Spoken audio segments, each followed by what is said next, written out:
Hey, everybody. So we've got to understand why the vaccine industry exists to begin with. Some have these theories that it's a depopulation agenda.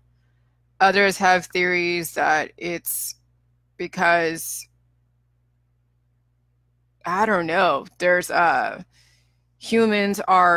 humans who aren't part of Western society are dirty, and we don't need to have anybody come in and infect the population from a third world country.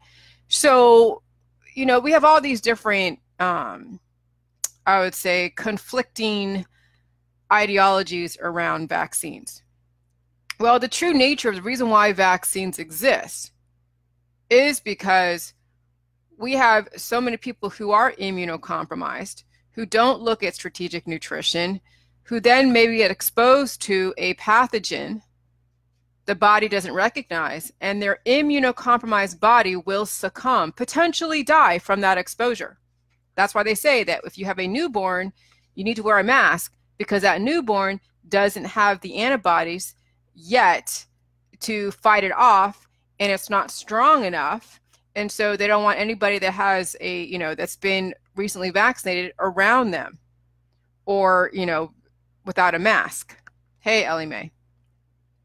So we have to stop coming from the standpoint that we need to be anti-vax. And what triggered me to do this transmission is because Karen Lynn Gray was talking about, it's not about over-vaccination, that's controlled opposition.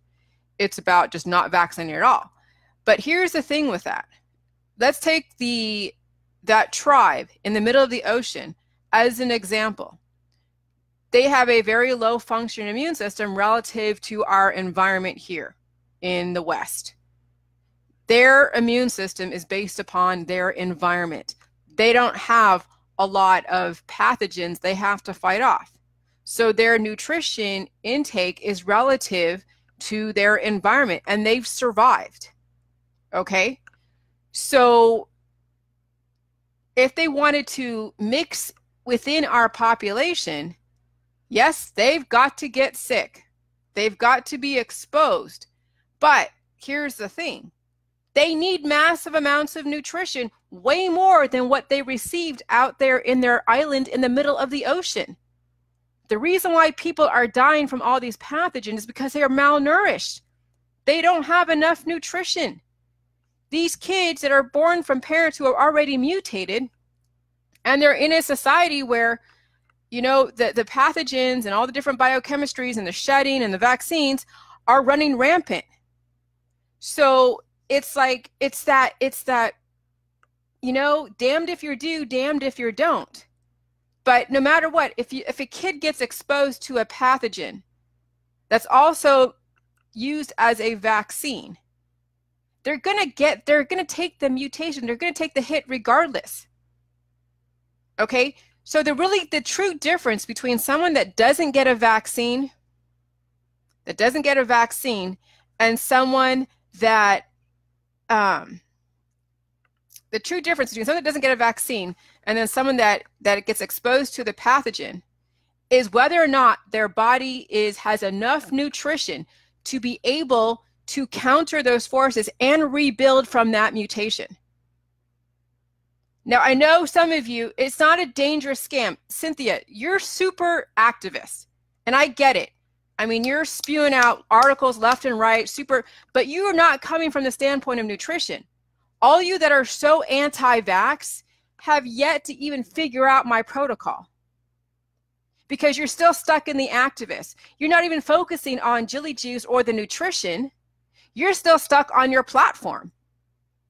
And I know you told me that a long time ago, Cynthia, that you couldn't wait for my book, and I don't know if you're doing it or not. I have yet to see you talk about Jilly Juice or even mention nutrition as the real difference between, you succumbing to those pathogens, whether or not you've been exposed in the environment from somebody that's been vaccinated, or whether or not you get the vaccine. It doesn't matter if you're vaccinated or unvaxxed. Both are going to vaccinate each other regardless. So what's the true difference? It's nutrition. It's not avoiding vaccines. That is the wrong approach. And that's what's going to keep perpetuating these immunocompromised people who are going to have more mutations and more issues because you have not focused on the right component.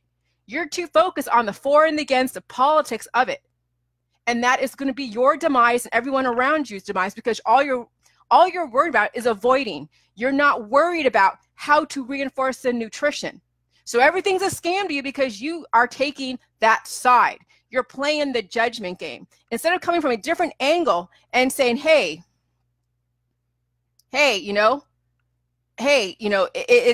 let's look at nutrition, because even a vaccinated person who gets a vaccine and they're heavily fortified in nutrition, they're not going to suffer that mutation. And if they do get sick, just like anybody that gets exposed to a pathogen will get sick, even a mild sick, they won't suffer that mutation indefinitely.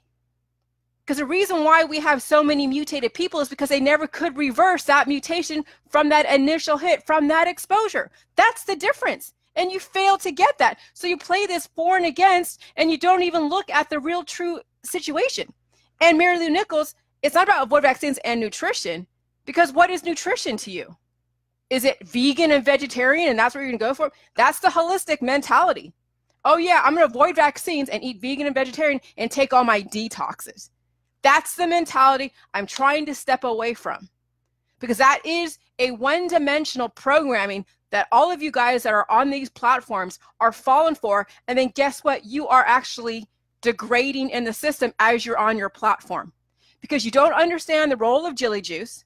You say you do, but you're still on your platform going rah, rah, rah, cis, boom, bah, anti-vax, anti-vax, avoid real strategic nutrition, not come from a totally different angle. No, you still want to stay in this, in the politics. That's a brainwashing. That's a major brainwashing. And I see it all over the holistic world. And I'm over it. I really am.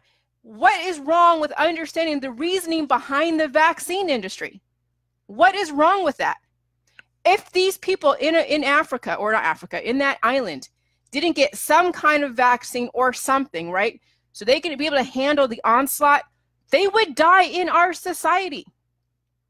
So they either got to get exposed into the environment, and hopefully their immune system is not going to shut down from the amount of antibodies from that exposure, or you give them a tiny bit, right? So that way their body can create antibodies, and it may not be as strong as the actual pathogen they get from out there, but at least they're building up their immunity, and then you give them a bunch of nutrition. So there's ways of which you can do this. It's not just simply avoiding vaccines and eating nutrition and that's it.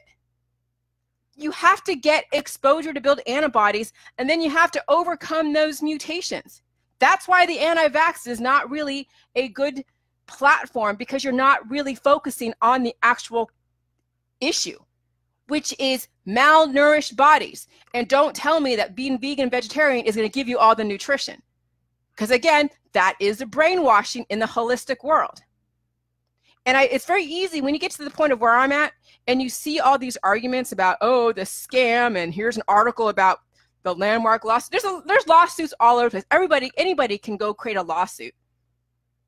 You know, and the system is going to placate and be like, oh, okay, you know, we'll pay out because, yeah, this person was really, really sick and they probably shouldn't receive a vaccine because that would have taken them over the edge, because there are some people that shouldn't get a vaccine if they're that sick. So yeah, it would be like the doctor's negligence. So that would be the reason why you'd have, like, you know, that type of lawsuit. But the general population that is not so sick, not everybody dies from vaccines. And the ones that do is because they already have a pre-existing condition that was so severe that whatever amount of natural killer cells getting induced would put them over the edge regardless. If it wasn't a vaccine, it would have been cannabis or something else. But the reason why the article is out there and the reason why that's being passed around is because it fit within that politics, that platform. Oh God, Jose Peralta, whatever his name is, died from a vaccine, and bam, you see all the anti-vaxxers just hopping on the bandwagon. They can't wait to pass this around when they know very well there are people that have received the flu vaccine that didn't die. I'm not saying it's a great thing to get the flu vaccine. Why not reinforce your nutrition so that way when you do get introduced to a pathogen in the environment from people who have been vaccinated, you're not going to fall severely ill versus someone that has no, you know, major amounts of nutrition, getting the vaccine, falling completely ill. So no matter what, you anti-vaxxers that ignore your body, you're just as exposed, if not more, to those pathogens, the same as someone who received the vaccine straight from that injection. You're not any different. So what's the only difference is how much nutrition, how much strategic nutrition are you getting? So that way you're not going to have those mutations be perpetuating and then have a domino effect down the road. Because you've seen people that have major amounts of vaccines, don't care about their nutrition, and you see them mutated. They're so far gone, there's no way you can reach them on an intellectual level because they don't have that capacity anymore. The reason why is because they don't have the nutrition. They're still falling into the fast food and doctors and pills, powders, supplements, and prescription drugs. So, you know, your anti-vax stance is a major programming. What happened to strategic nutrition and not being a vegan and vegetarian as your platform? Because that's already been done with. Being an herbalist and being a holistic vegan and vegetarian detox person is so passe. We're beyond that now. We got to get away from this stupid for and against politics that creates divide and conquer and creates more smoke and mirrors so you don't focus on the real true issue, and that is malnutrition. And if you don't get that and you say that, oh yeah, I couldn't wait for your book, Jillian, and then you've totally gone away from the Jillian juice and you're still stuck in your activist stuff, then you are too far gone and you will expire like everyone else around you. Just like those pro-vaxxers, you'll be no different. You pro-vaxxers and anti-vaxxers that ignore strategic nutrition will end up in the same way. Both of you mutated, both of you on a death trajectory, fighting until you die. If that's the way you want to live, then that's fine. But I'm calling you out. So I understand the point of the vaccine industry. What I don't like is the fact that you're getting so many of them that it does overwhelm the system. Not that we should, we really need to focus on nutrition and Jilly juice, but since we can't legislate what people do with their bodies, the system has to find a way to create that balance. Whether it's dogs, whether it's people. Not that I love it, but hey, I can't control that family over there that eats only pizza and hot dogs. And then, you know, there's people that have all these diseases. And they're saying, hey, since you already are malnourished, you need to get a little bit of this vaccine. So that way, if you do get in contact with this, it's not going to take you out altogether.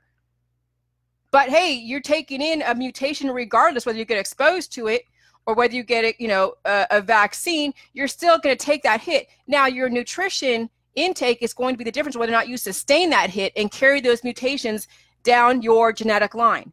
Because there's a point to where you actually can reverse those mutations and give your body a future blank slate.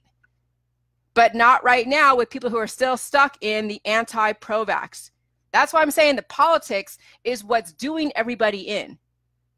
And if you have to be political, then you've completely lost focus of your whole point. And you've fallen into, again, the programming. Strategic nutrition is the difference between both the pro-vax and the anti-vax. And both of those two ideologies totally forget strategic nutrition. They're still stuck in the programming. The Democrat-Republican programming, the GMO versus organic programming, the pro-vax, anti-vax programming, you know, you name it, they've fallen for it. And they will continue to have those for and against type arguments just to simply keep you distracted so you don't figure out what the real true issue is, and then you'll die in the system like everybody else. Good luck with that.